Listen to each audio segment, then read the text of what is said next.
Testing, testing, testing.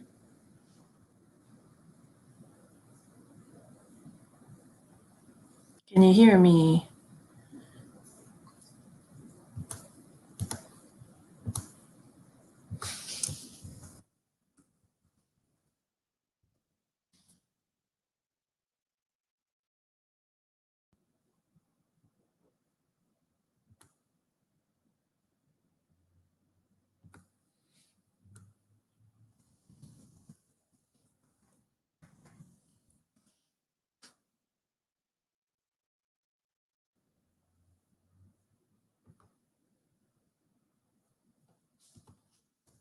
Can you hear me? I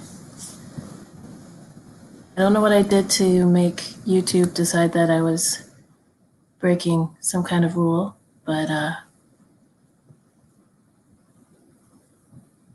all is good. Okay, we'll retweet it here again.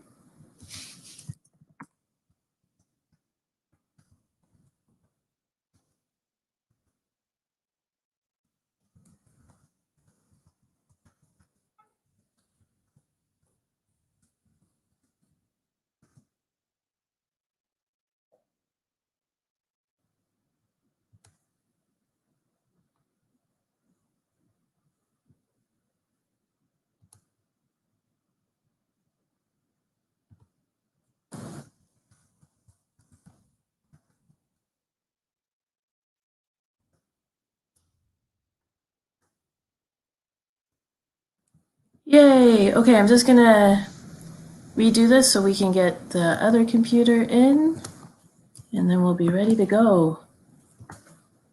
Sorry about that, folks.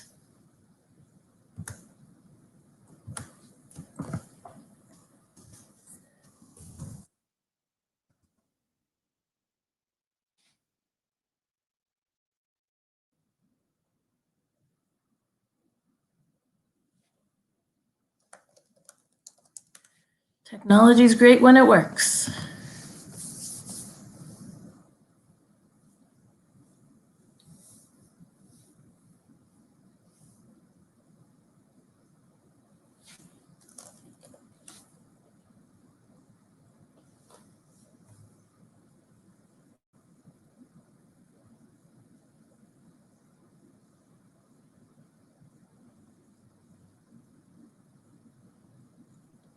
All right, we're gonna stop that camera, stop that, and we're gonna share the screen.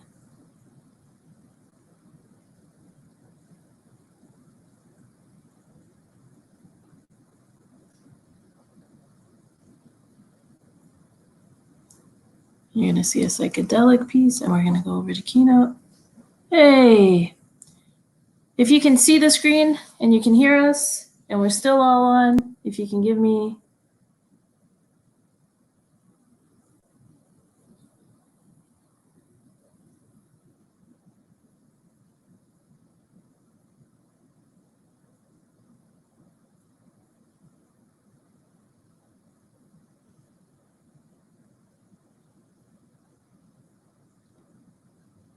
Okay, it looks like we're getting in. I'll post the second link again. Sorry about that, folks. I've never had that happen before. I'm glad you like the. I don't usually look like this. I had a meeting today, so I had to look more presentable, just so that nobody's deceived by this being my quarantine look. You can't see either. You're getting an echo. I'm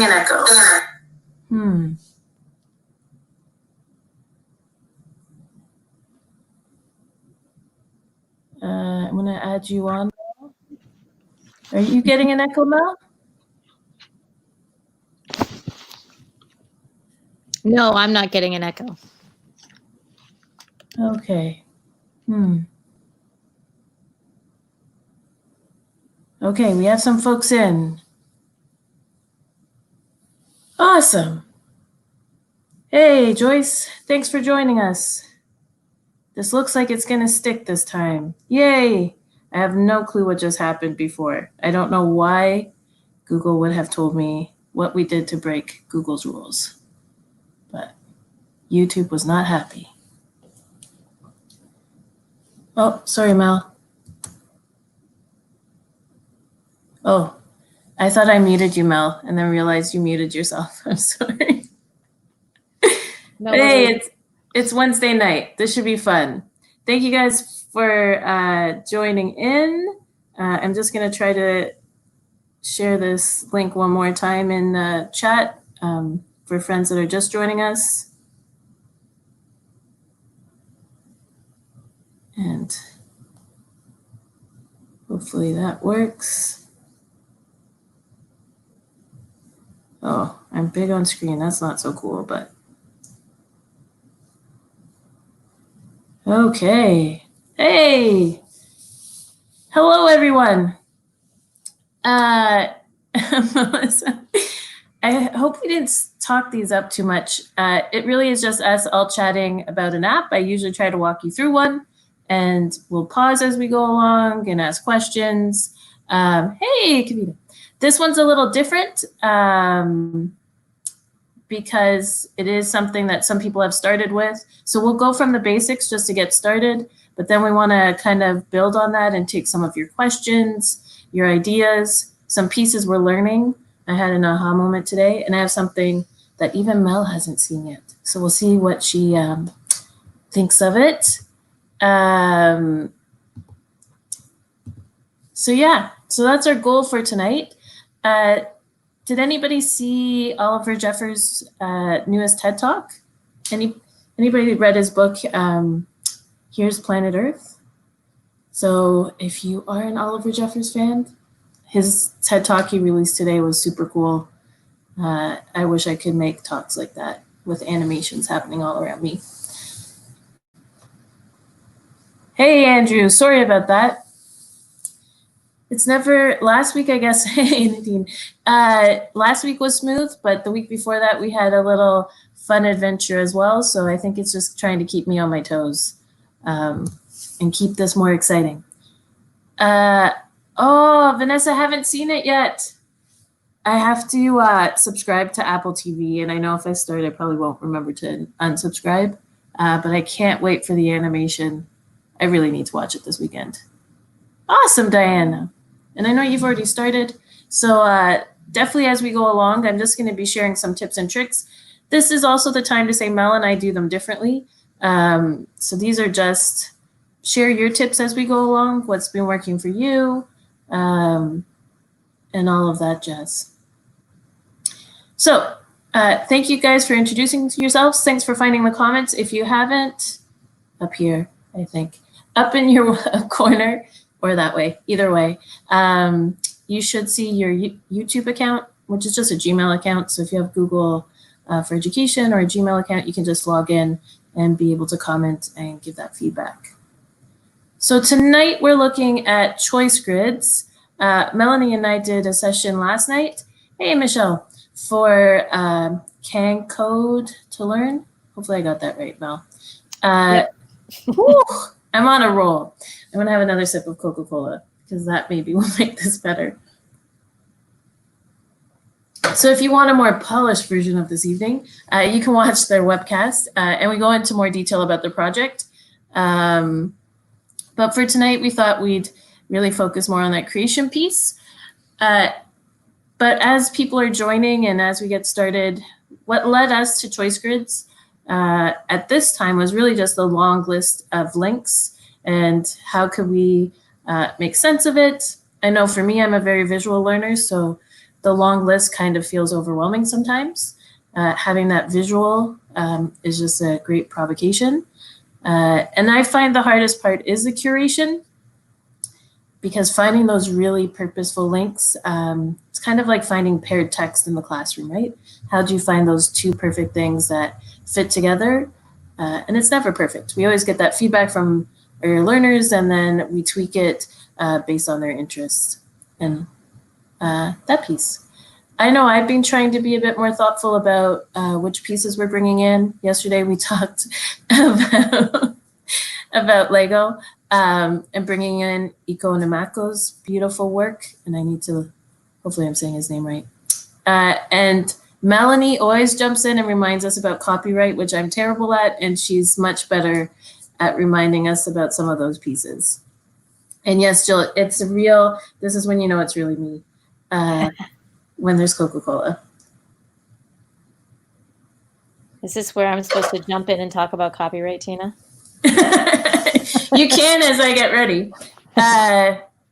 So it was funny because Mel and I have been talking about copyright, and it is confusing because there's 10% rules, and then there's books, and then so many people record stuff on YouTube, and we don't know where they got permission or if they got permission.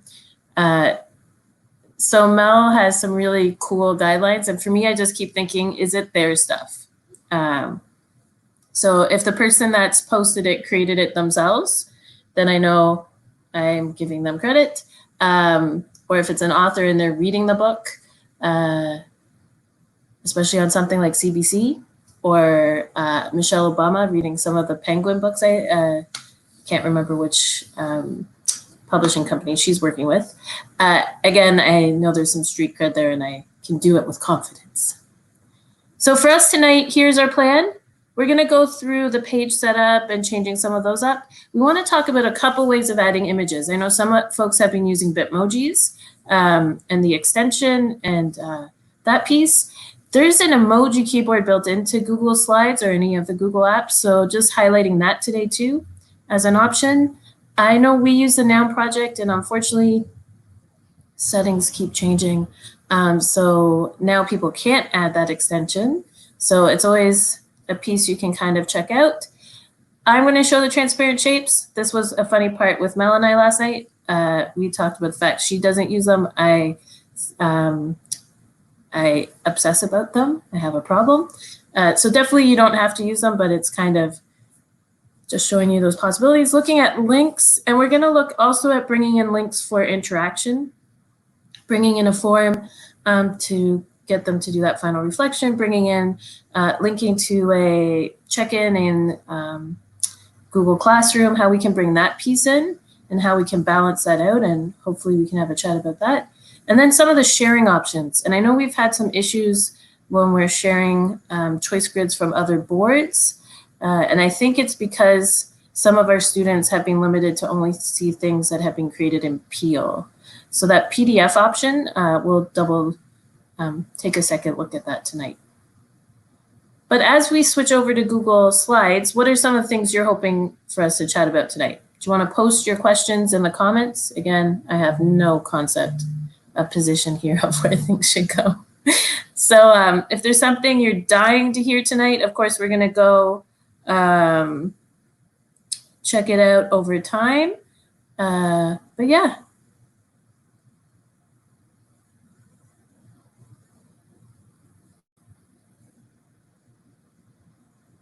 Any questions before we get started?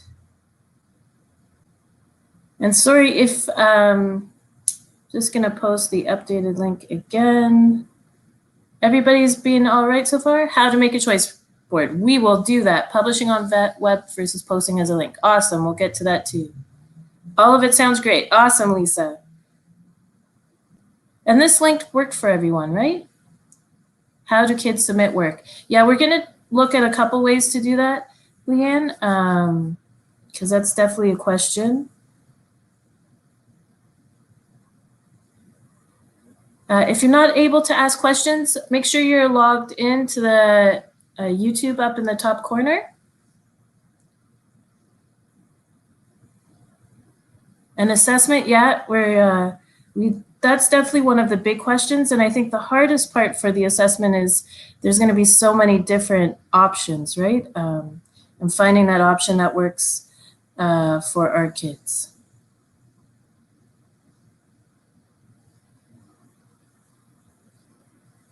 So still, YouTube is not liking me. We picked the one day for YouTube to crash.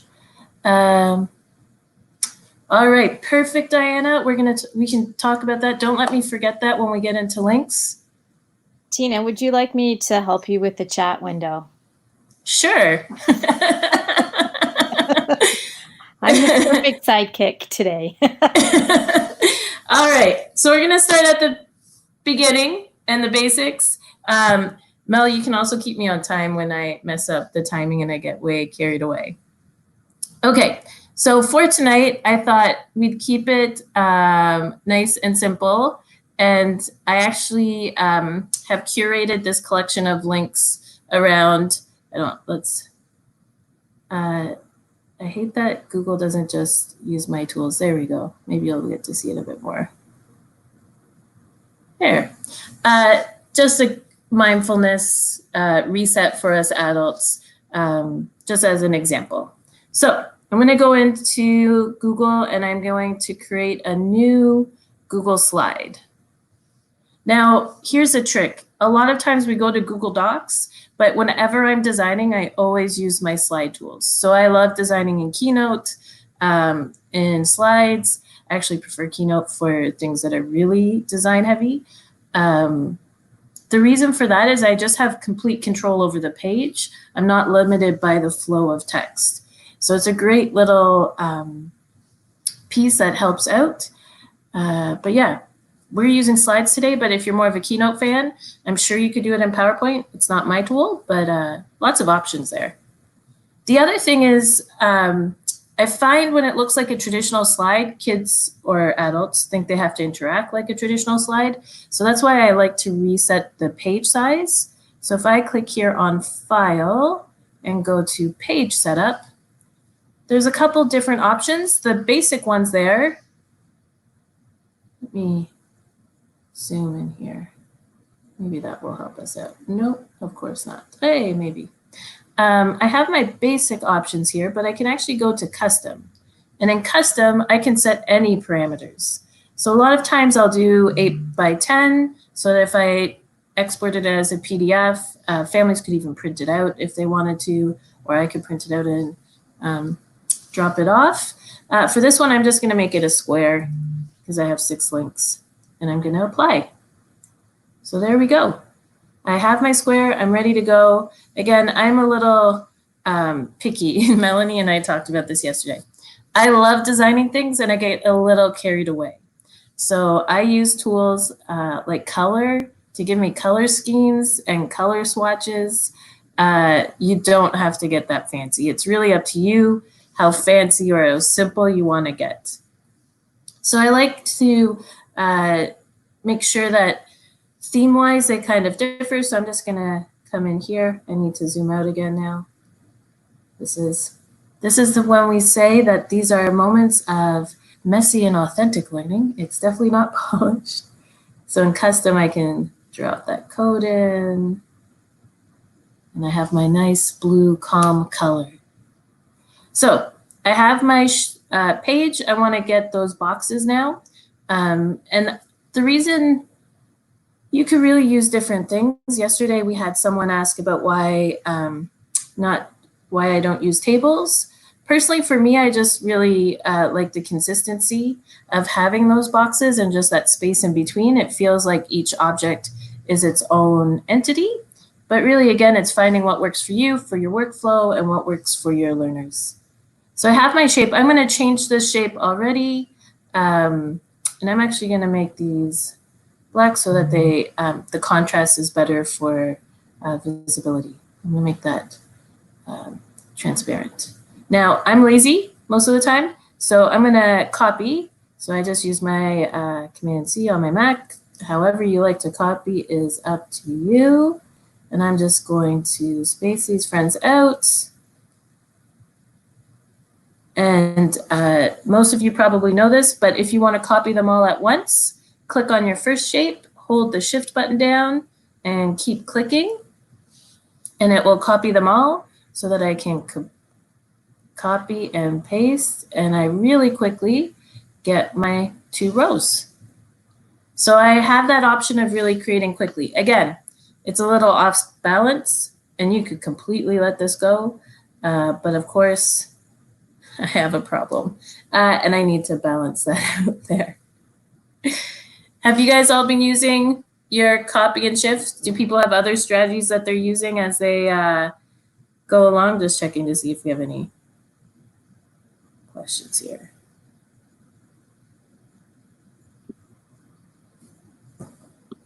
All right. So my grid's ready.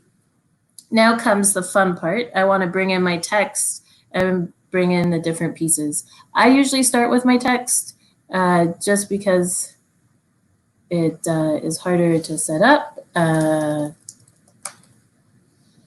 And I found when I first started doing the choice grids, I didn't have a one-liner that kind of explained what it was about. And over time, I really needed to have that kind of, just that prompt, even if parents are helping out. I'm gonna put that in bold so it stands out a bit more.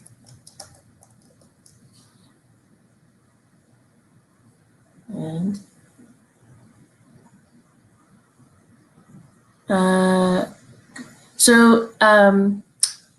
on your, I'll show that again. And sorry, it's so small. Let me zoom in here a bit.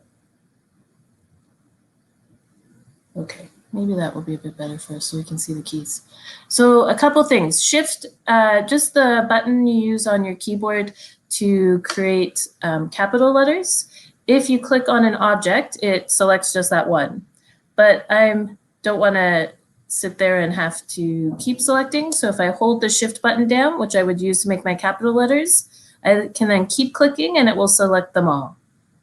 The alternative is to hold your shift button down and draw a box around them, and that will select them all too. It just makes that editing a bit faster for you.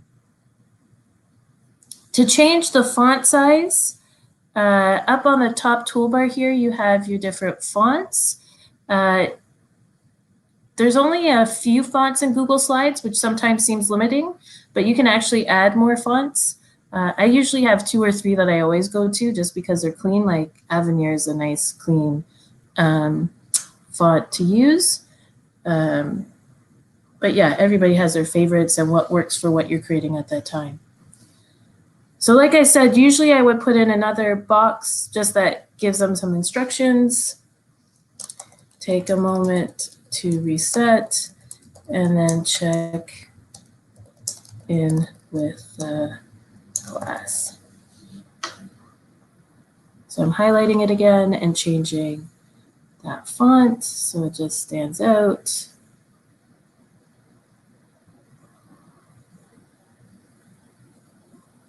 And it provides a little bit of instruction for them.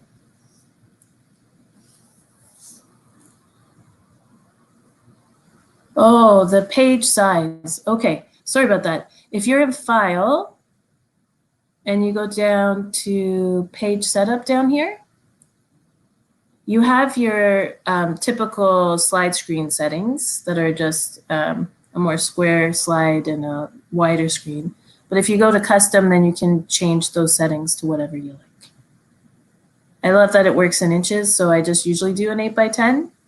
I usually do it first because if I did it now, it would stretch everything out.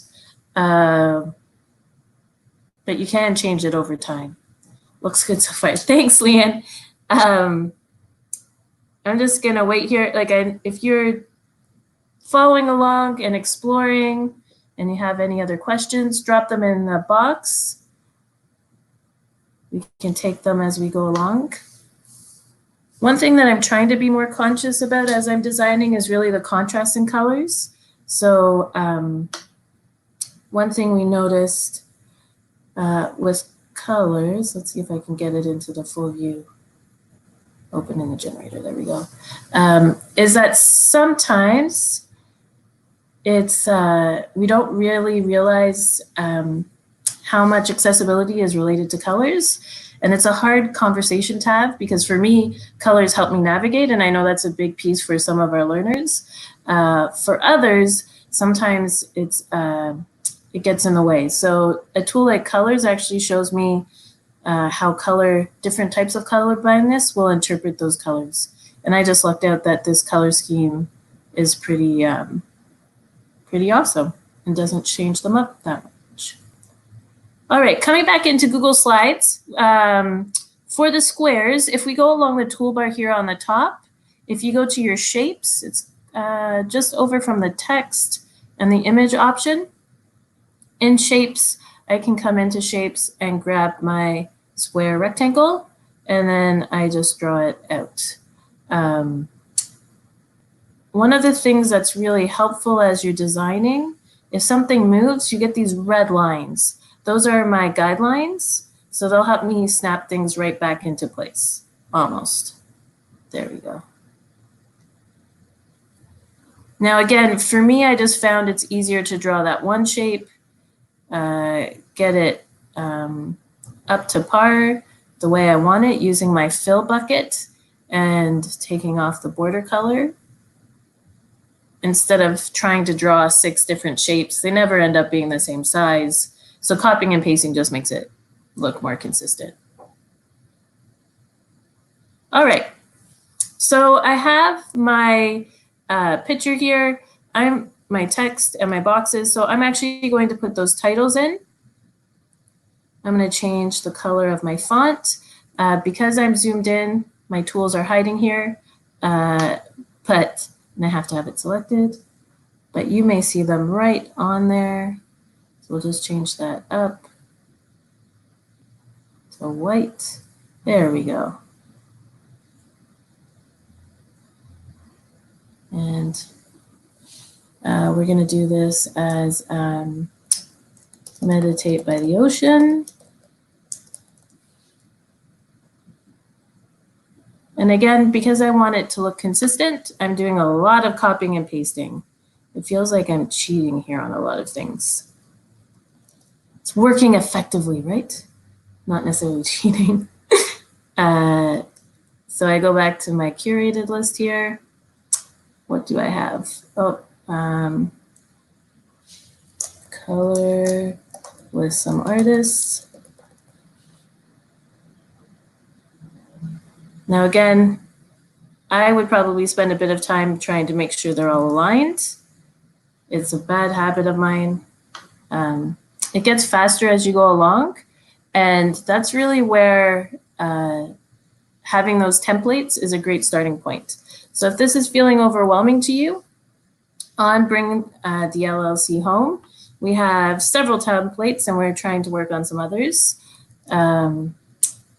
that you can access, and you can use that as a starting point if you're not comfortable with this piece just yet. How we doing? Questions, comments? Thanks for dropping that in, Jessica. Yep, they're just text boxes. So I just used my text box tool up here in the corner. And I'm, once I had that set for that first one, I'm now copying and pasting so that all the boxes will have the same size font and text.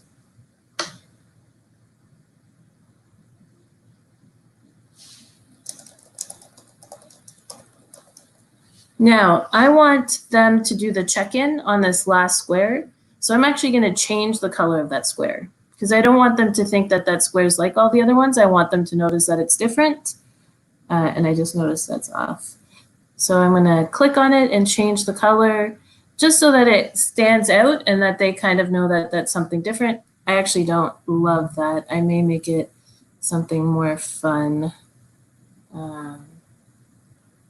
None of that looks fun, but we're going to go with it. Just so it kind of highlights and it stands out and they know that it's something, we draw their attention to it. So when I take my text over, and that's this piece that we were talking about with contrast. Obviously the white we can't see it on the black. So you really do want those contrasting colors so our friends can really notice. And let's say now, let's do a check-in.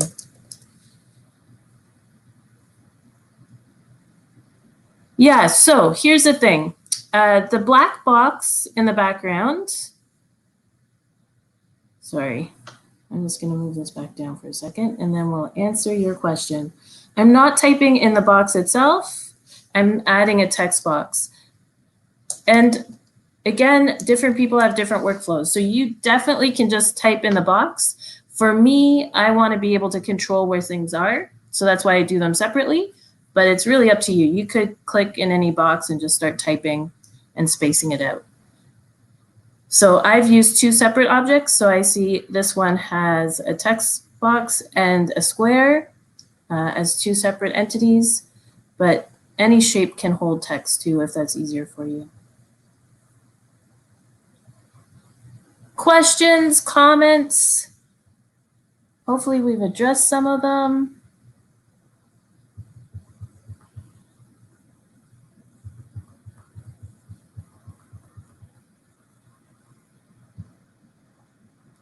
Do we feel good so far? Want to give you a couple minutes if you're trying it out and you're messing about and you're trying to get your grid ready. Even starting with a three box grid is a great way to get started.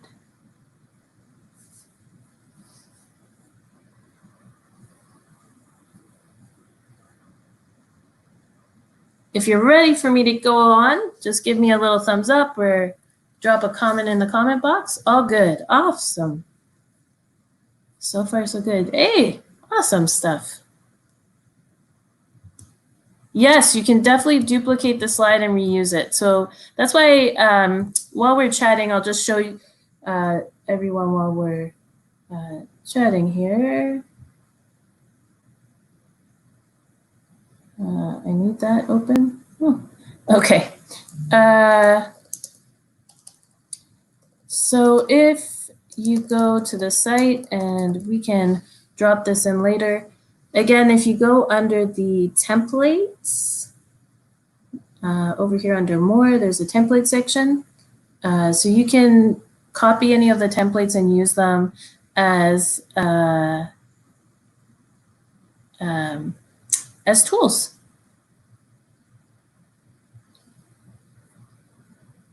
Great. So it seems like we're ready. So let's tackle one of the hardest questions, pictures. So there's lots of ways of inserting pictures into your grid.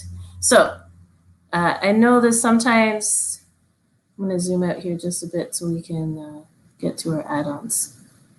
Okay. So one of the tools Mel and I use is the Noun project. We were able to add it to our add-ons. You can access it for free, but you can also subscribe, which we do. So we've been using the Noun project just to search for icons and to bring them in. Unfortunately for some folks, like especially for us in Peel, they've blocked those extensions. So I wanted to show you a couple other ways. So I'm just going to look for a calm symbol just to kind of show you how we do it. Oh, and the water. It's my way of love water for calm. So sunshine does it for me too. So I just fit that up in the top, and I'll just move this guy over just a little bit. So if you don't have the add-on, what could we do? So a few folks, we can really start with a lot of the built-in tools. So if I go into Insert and go into Image, I'm able to search the web right here. And Melanie will love that these are Creative Commons images. Images we have the rights to use. The downside is that they don't always give you exactly what you're looking for. Oh, Michelle, that's awesome. So why are they blocking the Noun project and not flat icon? Weird. Okay. So I can always take a picture and insert that. And one little trick we showed yesterday. So a couple little tricks. This picture doesn't really work. It's a great picture, but it's a bit too big. So if I double click on any picture, I get this little black outline, which means I can edit. So I can just quickly make that into a square for my section here. And I can make that smaller. Now, another thing is sometimes pictures seem like they don't fit. And a little trick to make it seem like it was on purpose or to kind of give it some definition is just to add a border to it. So if I add a little white border and up, it looks like it has a little frame and it looks purposeful there.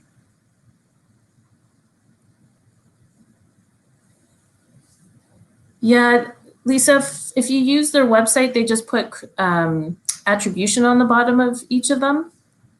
I found navigating it as the add-on wasn't as helpful with the Noun project, but I'm going to check out flat icon. That's awesome. And there is an educator account that you can get with the Noun Project. I think it's $29.95. I paid for it, but I use it all the time, so it was worth the money for me. The other thing, though, that we can use is there's built-in emojis. And I love emojis for a lot of things. You're going to see that in another time. Now, emojis actually work like text. So that's why I've stolen this little text box here. And if I go into Insert, let me know if you can see this. We'll do it twice. I'll maybe try to zoom in the next time. So if I go into Insert and Special Characters, and people probably already know this, instead of symbol, if I go to emoji, I have all the emoji options. So I can get my dancing emoji, and I don't know why it's just a man, but we'll go with that. And I probably have 100 I have a lot of dancing people in here. So emojis, because they're text, will work at the same size as text. So you just have to bump that size up to make the image a bit larger. So a really easy way, I don't have to go anywhere. It's built right within Google. So I'll show you that one more time, and I'm going to zoom in just so we can see it a bit better. So if I wanted my emoji check-in here, and maybe I just want, so let me just zoom in a little bit more so you can hopefully see the toolbar a bit better. Okay, can we see that toolbar? Oh, it's way too big. Delayed reactions. There we go. At least we can see Insert now. So if I go into Insert, I go down to Special Characters, and I choose emojis. I am going to do people and emotions, and we'll do the neutral face for the check-in. I have to zoom back out to close that box off. So those emojis are a great way of bringing images in as well. Now, Bitmoji-wise, and I can't take credit. I learned this from other great folks that did it. They've used the Bitmoji extension, and my friend Liz is still my Bitmoji, so you can tell I don't use it that often. Great when it doesn't load.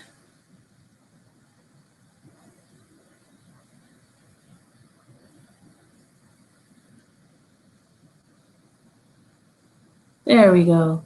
Color with some, oh, let's do the Earth Day one. So I can just right click to copy image, and I can come down here and I can paste it in. And Liz is going to be on my choice grid now. So 4 different ways of bringing in photos. Did I do 4? Yeah. The emojis, the Bitmojis, just using the Google image search, using one of the add-ons. To get your Bitmoji extensions, you're just going to go to the Chrome store. So in your browser, just open another window and Google Bitmoji extension, and usually your Chrome store pops up for you. There's tons of extensions. That's like a whole project in itself. We'll definitely post this video. Another little thing that we've been doing is we took the original tip video, and then we've been making these FAQ clips. So there's one that just looks at images. I haven't done that one yet. Melanie can correct me. We looked at sharing. I think we looked at transparent shapes, and we'll be making one on images. So if you just need those quick helps, those will be there for you too. And we'll make sure to share them tonight or tomorrow in our conversation. So let me take, so with your picture, up here in your toolbar, you have the pencil for your border. So just choose a color for your border. The first time though, it's set to be really small. So go to beside the pencil to the line, and you can decide the line width. You can get fancy and change the type of line, but I find for what we're doing, that solid line just gives it a little, it holds it in and makes it kind of grounds it a little bit. I'm glad the FAQ clips are helpful. They're those quick ones. Do you know what? The symbols is one of the things that as people were struggling, I realized the symbols are all there. It's a handy way of kind of grabbing an image quickly. And to me, I find the images are central for kids navigating the page, that they kind of have that quick visual along with the text that they can explore. Okay, any other questions? You feel good about pictures? We're ready for the transparent shapes and some of those fun links. So again, for the symbols, you need a text box. So symbols are text, and then I go into insert, special characters, and we had, by default, it will go to your fancy symbols, your arrows and all that jazz. I just switched it up to emojis.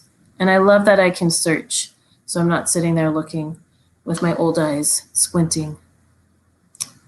The FAQ videos are on a couple places. So we've added them to a playlist, so they are on my YouTube channel, but we've actually embedded them with the template page on the website. So if you scroll down here to the bottom, you'll find the original video, and then if you click on the side, we're just keeping them all here so they're all in one spot.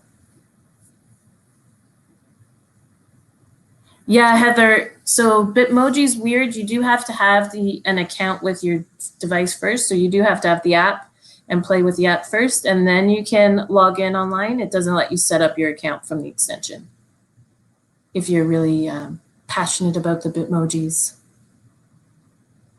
Okay, looking at time, we're gonna go over the links if that's okay. So again, lots of ways of doing links. This is just my way.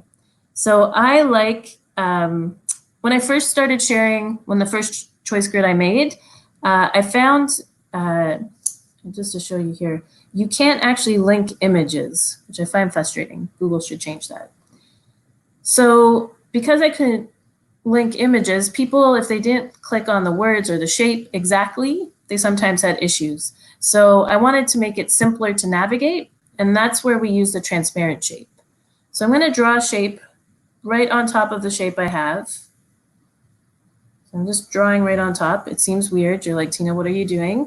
And now I just want that to be transparent. So I don't want anybody to see it. So up in my fill bucket, I'm going to make it transparent. And in my line, I'm going to make it transparent. So it's just there. Nobody sees it, but it just holds the link for me. Again, I'm lazy, so I just copy and paste that guy to different spots, so I don't have to keep doing it. So once I have that transparent shape, I want to put the link on that shape. So I have my link here. So I'm just going to copy it. And I love that I can copy it right from here.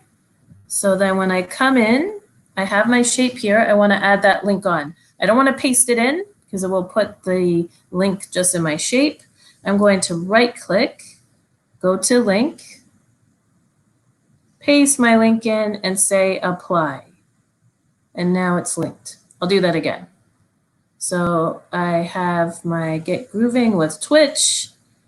I pretend that I can actually, I have no rhythm whatsoever. I wish I did. But their grooves are fun and get your heart pumping. So here we go. I'm going to right click on a Mac, control click, link, paste, and don't forget to say apply.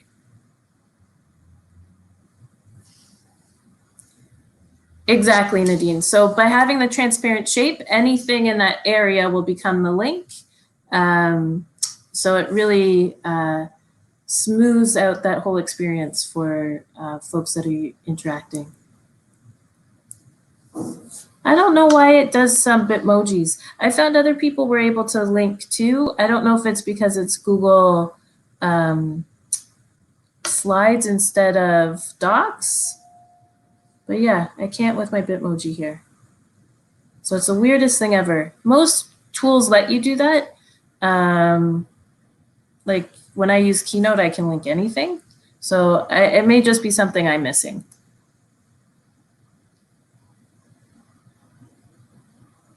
So anyone else? Before we get into linking to different options, works in Chromebook. Weird. It just doesn't like that I'm using a Mac, I guess. And I'm just hoping our computer, it should last 40%. Okay. Maybe. That's pretty crazy if they're not letting me do it because I'm on a Mac. Hopefully they're not that mean, Diana. But it could be. Everything, there's always those small tweaks, right? And again, this is where Mel and I chatted yesterday. It really is what works for you. If a table works for you, if linking the words work for you, it's what works for you and your learners. For me, I went to the transparent shapes because I was having to resend links a lot. So this just made it simpler for me. Now, we talked about the fact that sometimes we want to check for understanding. And we don't want them necessarily to link everything or submit something for everything on a choice grid. That kind of, it's going to be overwhelming for you to assess and for our kids to explore. But again, for this little reset, I do want to do a check-in. So my check-ins are actually on my Google Classroom, and it really depends on, oh, link one more time. Okay, so I have my link I've saved. I'm going to copy the link. And then in my shape, I'm going to right-click, link, and paste it in. Don't forget to hit that yellow apply or the link isn't stuck to your shape yet.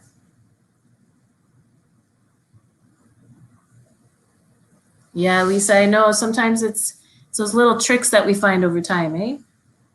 So a lot of you asked about how do we make those connections? How do we submit work? And there's so many different ways of doing it. So for a check-in, and you guys can drop in what you're using as your home base. I know some of you are using Google Sites as teacher librarians. If you are using a Google Classroom, just a reminder that any of your pieces have a direct link. So especially if I'm doing this with grade 2s and grade 3s, and parents are navigating and they're trying to find where they're supposed to go for that week, any of your options have a link that I can bring to my choice grid. So I've already created a little emoji check-in here in my Google Classroom. So I'm going to click on those 3 dots at the end of that post, and I'm going to copy a link. So in my choice grid, when I link, I'm going to paste that and apply.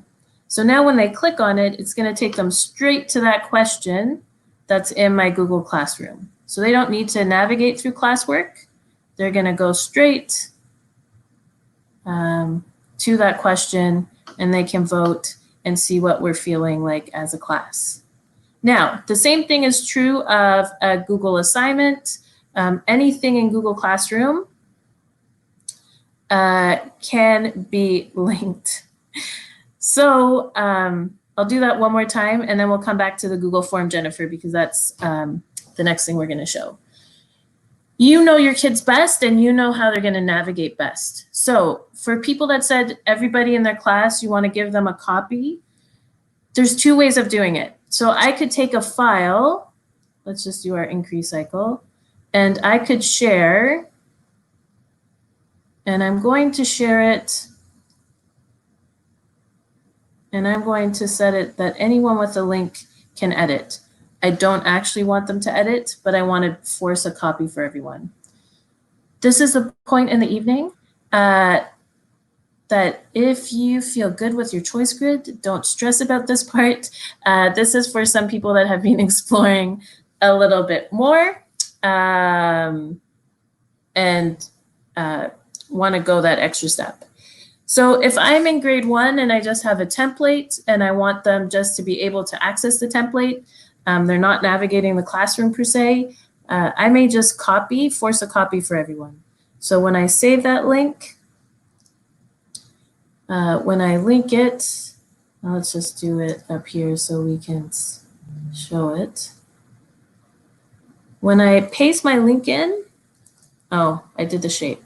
Good when I mess up. Okay. So I'm going to show you up here just so we can see a bit better.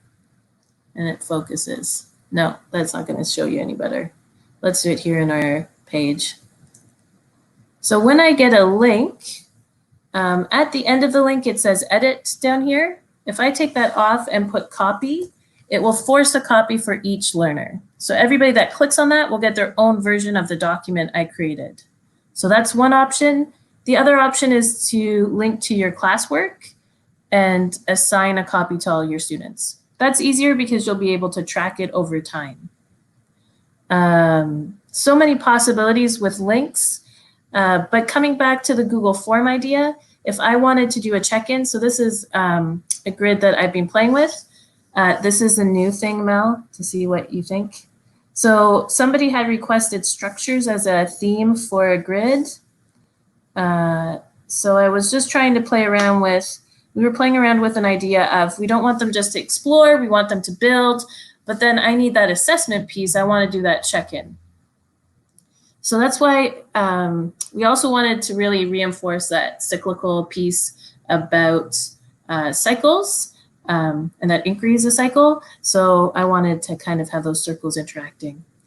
So one thing you can do is you can link to other slides. So if this helps your kids navigate, and I'm just going to make a clear, transparent circle here to be my clicker.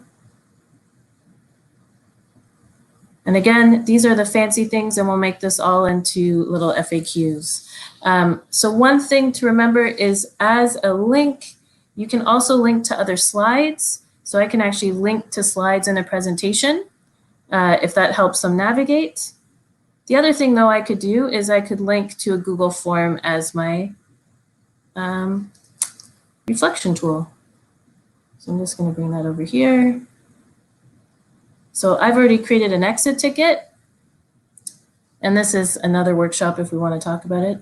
And I've put that they can give me one file, and I've limited it to one file. So I don't end up with 30. I just want them to show me one thing they really liked. And I love that I have typos here. Then I have one thing that they learned and one question they have, so that can help guide me. So with my Google form, I can go to send, grab that link, shorten that because it's long, and I can link that into my choice grid. Again, that form is nice because I can kind of get them submitting, and especially for those of you in primary or in the library, it's a way for us to capture what they're thinking without having to use drop boxes, or maybe things that are a bit hard to explain while we're far away. So now if I just present that so you can see, I can click right on reflect, and it takes them straight to that Google form.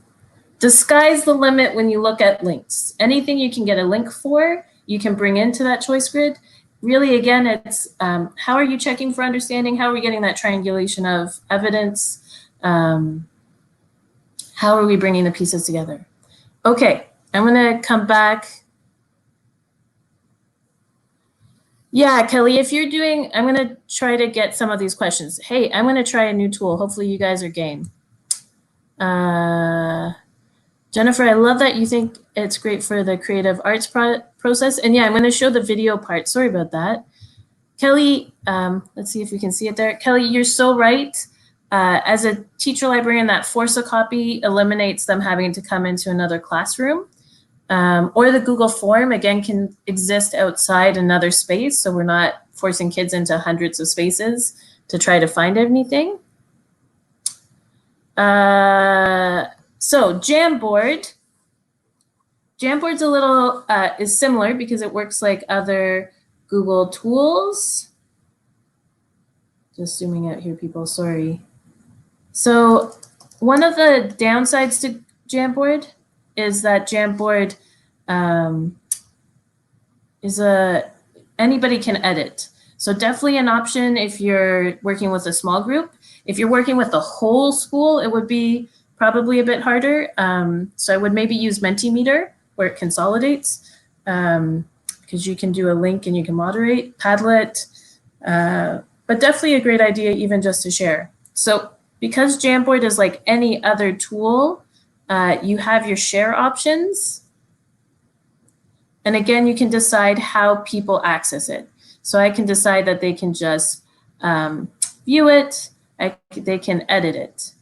So for those of you that haven't explored Jamboard before, Jamboard's a sticky note tool. You can bring in pictures. I wonder if I can do this in a glamorous way, but we'll see. My email is not very helpful to you guys, eh? I'm just going to my personal one so you can see a bit more the options. Joyce had a fantastic example with her kids with their photo walks. It was beautiful. Oh, I have it. Joyce, is it okay if I share it? If you're still on?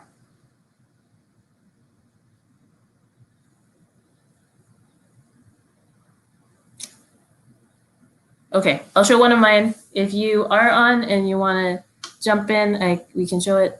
Oh, thanks, Joyce.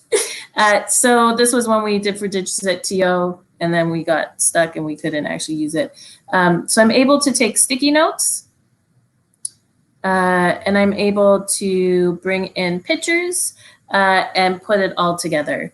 I'm also able to have different boards. So think if you're reading a book and you're reading through chapters, or you have different characters and you want to comment, doing a little online book club. So let me just show you Joyce's, because it was a great way to capture all their thinking. So her kids, her friends went on a shape walk, and as her kids went on a shape walk, they shared what they found and they posted the picture. So a great way of collecting. Again, we can't limit who edits other people's stuff. So you don't want to use it with like 500 kids.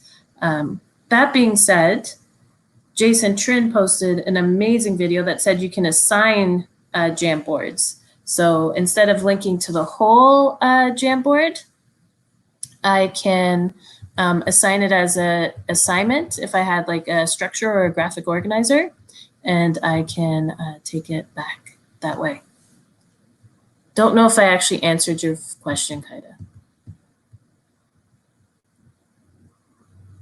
So again, Kelly, if it's a picture, a Jamboard works great for that if we're just collecting our photo walk. If it is something, especially in the library learning commons, if you're doing a whole group of students and you want them to drop off videos, Google Forms has a file upload option. So if you're in a Google Classroom, definitely use the assignment option. But if you're in a shared space or you're planning time, the Google Forms is a great way to collect without creating another space for kids. Okay, couple questions. So Heather, you said the link part again.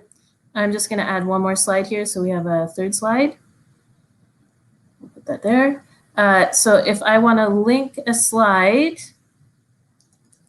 I'm just gonna do my shape over here, and I'm gonna take that link off. So when I right click and I link, see on the bottom there, it says slides in this presentation, and you can actually choose the slide that you want to link it to. So we've been pasting our link in, but you can use the slide options as well. Works the same in Google Sites. So I know one of the pieces, Linowit's a great option too. There's so many possibility. Diana's question. Diana, I missed your question. Again, Diana, it works exactly like the other Google tools. So if you create a link that says anyone with the link can access, you bypass them having to log into their Google account. You can, if you use the Google Classroom option, you can force a copy to every student, and then it would be in their Google account. They can even just use it themselves. It has a great drawing tool. And Joyce found a really cool Canvas app with Google today. So even if you're just trying to do some explaining, or kids want to be able to explain their math and their thinking, it's a great option as well. The hard piece when we talk about how we collect that work is there's so many options. I feel it could just be a chat in and of itself. And it's matching your practice and what you're exploring. So just a piece. I'm going to just take this one out because people talked about videos. So Google Slides now allows you to embed a video. So it will go to YouTube, or I can even go to my Google Drive. Hopefully I don't have any weird looking videos on here. Sure, why not? We use Photoshop Mix to make flying pigs. So if I select that, I can, and I can resize it so it fits inside my grid. So you can definitely have that video at the beginning of your choice grid that kind of gives your message. That's where a lot of us have talked about using Apple Clips. We can kind of put that right into our choice grid.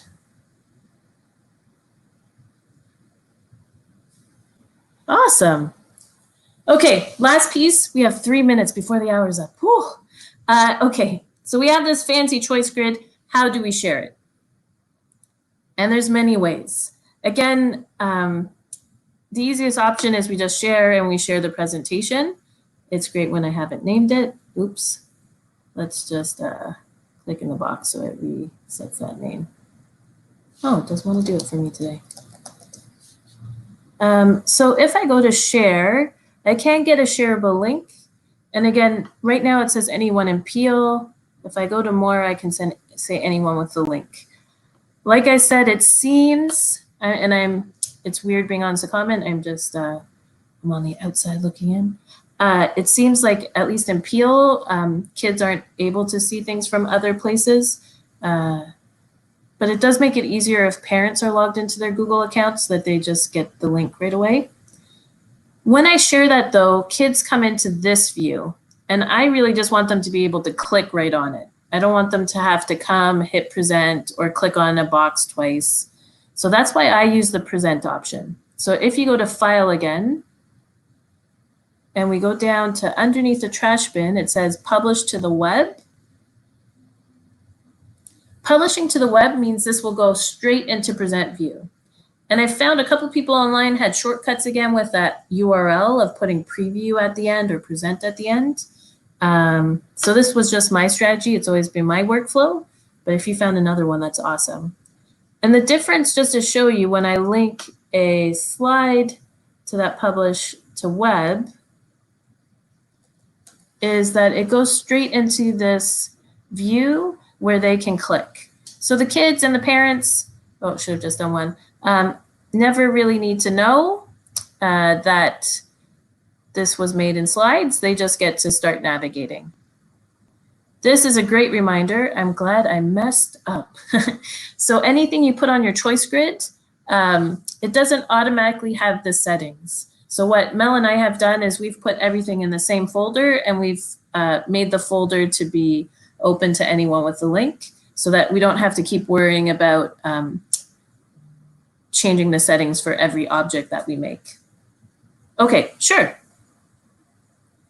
Let's reset Google Slides. Okay. So in my Google Slides, if I go File, Publish to the Web, it brings me to this page here. The first time you're going to get a little yellow symbol that says Publish, and then I get this link.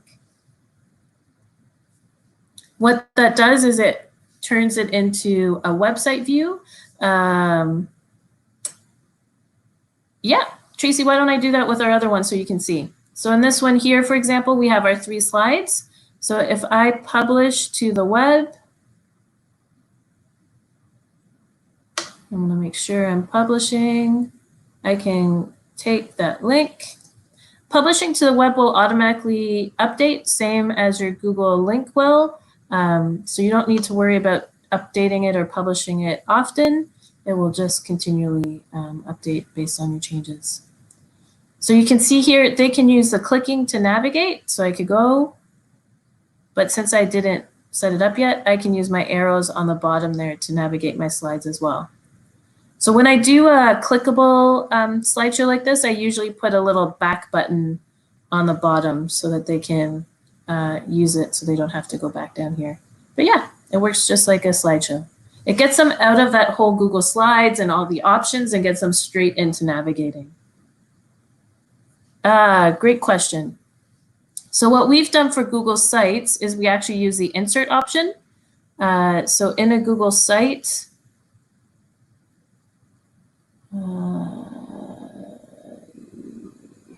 wrong one. Let's see if I can find it. Okay. Nope. Sorry, people. Too many tabs. Oh my goodness. How am I messing this up? Hey, there we go. Okay. So I have my LLC website. I'm just going to go into edit mode. So you can definitely use the embed code.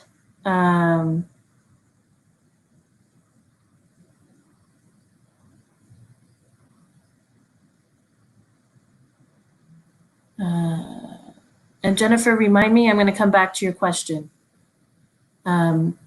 So when I go to insert, and remind me not to publish, Mel. So if I go into insert and I go into my drive or go down here to slides, Google Sites is smart enough to know that you're in a site and you don't want the whole piece. So when I click on it and insert, it automatically goes into that published preview mode. So you don't really have to do anything fancy there. Okay, coming back to the questions. Any of the changes made, just like a Google file, just like when we share the file link, will come to the update. Jennifer, around links, the only links that aren't, the only links I need to worry about are files. So any of these links, they'll work no matter what. So I'm good. If I'm just curating access to things that are available online, I'm rocking it. But if I'm trying to give them a Google Doc that I want them all to have a copy on, if I want to share a video that I put into my Google Drive, that's when you need to worry about your file sharing options. So if I'm just curating websites on the sites on the web, I'm completely fine. I don't need to worry about anything. I'm rocking because they're already available. I only need to worry about that setting if it's files that I have in my Google Drive.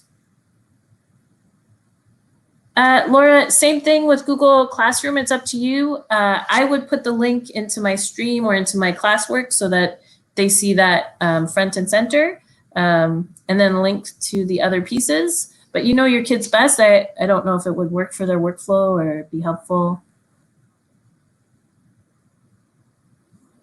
So Tracy, you definitely can see the other slides. So if you don't want them to see it, I don't think publishing to web, you want to put those slides in another file.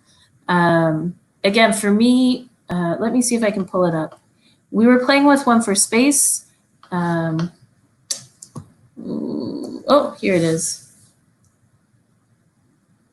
But I like the newer design. I don't know what you think, Mel. So we were playing with this one for space. So again, if they went to the publish to web option,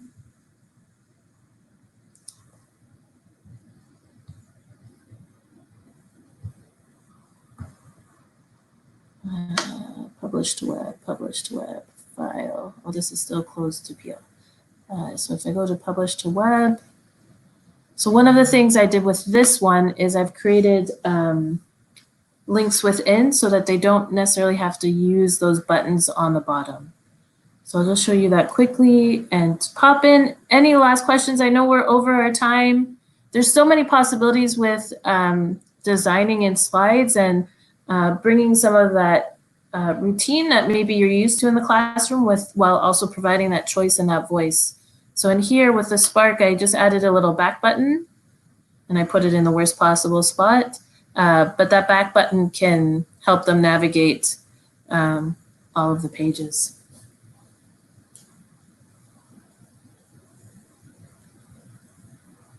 Yeah. So Natasha, Twitch and his wife Allison, they do a groove session every Monday, Wednesday, and Friday at 10 o'clock their time, LA time, but it's 1 o'clock for us.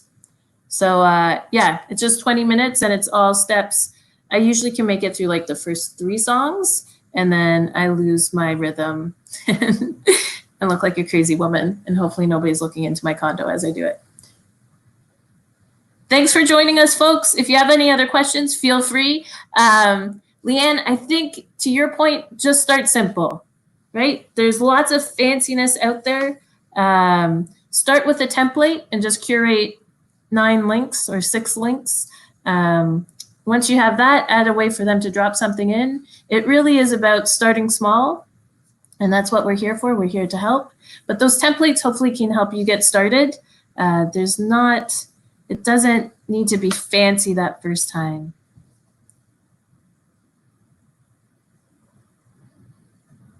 Yeah, Natasha, he does it with their, they do it with their kids sometimes. Thank you guys for joining us tonight. I know this was a lot of details. We'll share with you the session Mel and I did yesterday for Can Code Learn, if you want to check that out.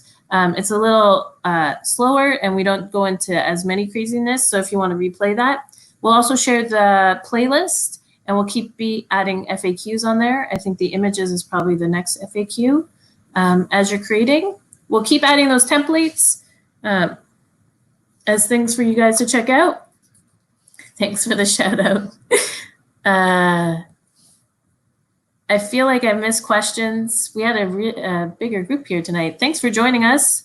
So we have had requests. DM me if you have something you want to do next. I know some friends wanted us to look at Google Sites and just some of the tips and tricks with Google Sites. We could look at Google Forms. We could look at something like Adobe Spark. We can just have fun and do a little sketchnoting night. It's really up to you guys what you want. Next Wednesday, I have a little bit of a conflict. So I'll put that maybe as a poll too, if you want to do it. Maybe we can do it Thursday instead. Or we're doing a photography session with the Intelligent Hoodlums from Vegas. So if you're interested in that, that's happening on Tuesday too. Oh, Thursday I can't. Thursday we're doing the follow-up to this if you guys wanted to hang out. Bring those questions on. Sites would be awesome. So maybe next week. Yeah, I don't know how to fit it in next Wednesday. So unless people are up for something at 9 o'clock, but I'm guessing that's too late for some. Mel would be bailing. I'm glad you guys are enjoying it. Sketchnoting. Awesome. Thanks for joining us, Lynn. Anything Google. Awesome. Tips and tricks. Okay, we'll do a couple polls this week then and see what the next one is. If we don't have an Appy Hour next week, will definitely be the following Wednesday. The night is young at 9. Okay, maybe we can do sites next week. I promised a friend we'd do sites. Maybe we can do sites next week and we'll just push it to 9. And then maybe we can follow up with Adobe and then maybe we bring it back Google Forms. Clara, I haven't seen any specific examples yet. Sorry, I should have said that too, because I know some of you guys are using different options and email. So any of the,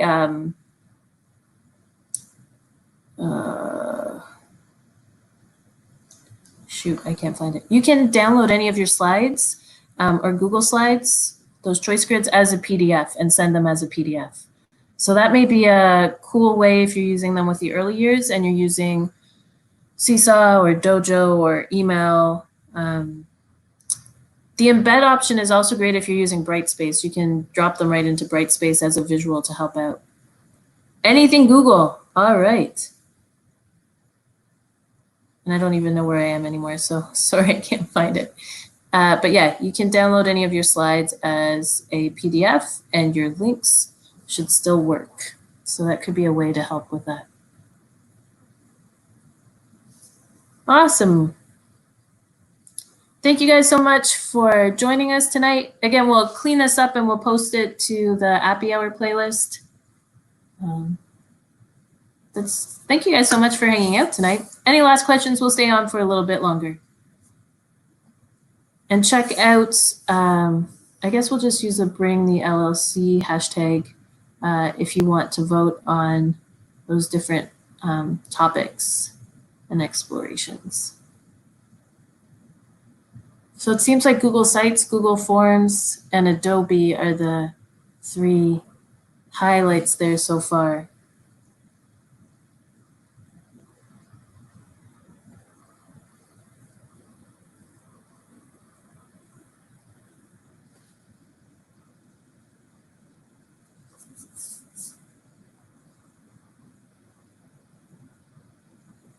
Yeah, I can show that again, Jennifer. So let me just create another slide here. So my trick for doing the neat boxes is I draw one first. And I do like with Keynote, it actually tells me when it's a perfect box. I have to guess with Google, but I'll get over that. I change up my colors, usually making it transparent just to have that one box ready. And then I copy it and use my guidelines so that it aligns it properly. So those little red lines you see on the screen. And once you get more than 2, it's actually even going to usually, if it cooperates, it will even show us if that spacing is the same. I don't know if you can see that on the bottom, how the blue is showing me that they're equally spaced. And then to select them all, because I want to copy this whole row, I don't want to have to go through that all over again. I'm going to click on the first box, hold my shift button down, click on the next box and the next box, and it selects them all. So then I can control and can copy and paste again. And I can select them all and rearrange them wherever I want. So it's just what I do. Once they're a group, you can actually resize them as a group too. So you can change that size once they're lined up to be what you want it to be.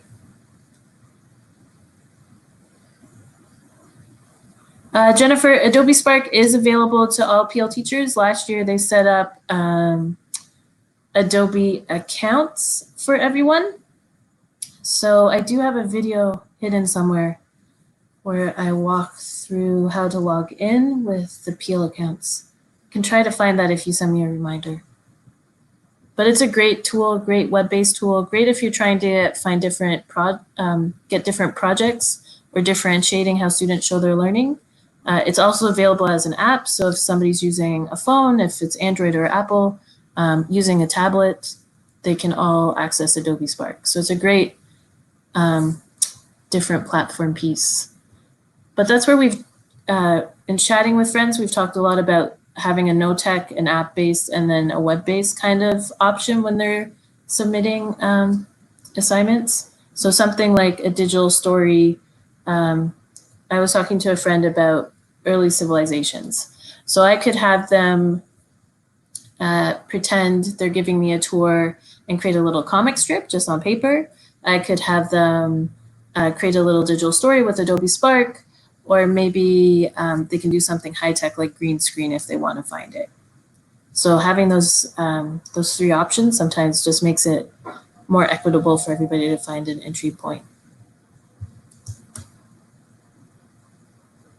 Yeah, so if you copy a link from your Google Classroom, you can only the people that are in that Google Classroom can access it. So that's why if you're doing more of a school-wide thing, a Google form would be easier because it could be everybody. We were talking to a colleague that teaches phys ed. So for her, they have like 500 kids. So using a Google form where they're choosing their classroom and then submitting would just be easier to navigate than maybe having a classroom with 500 people. But if you just have your own group, Google Classroom will only let them in if they're already part of that classroom.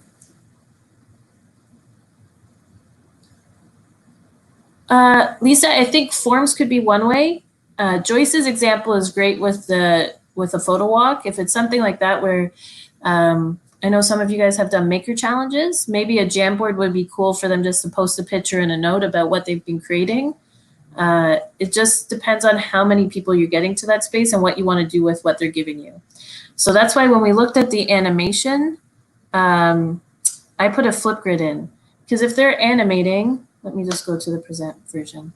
If they're animating, I want them to see each other's animations. So if we use a form, I'm going to have to then collect them all and put them all somewhere. So with this, if I have a Flipgrid, they can just upload their video to Flipgrid and add them to the whole collection of Flipgrids that are already there. So they can check those out.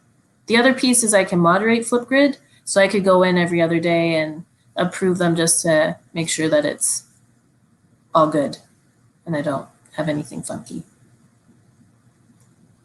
So it's really dependent on what you're kind of capturing. Google Flipgrid is an approved tool, I believe. We talked about that last week. Chrissy said it was on the list at the beginning.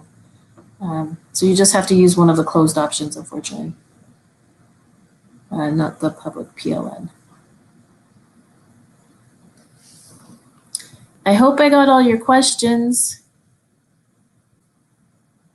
So for those people that are color junkies like me, this is Colors.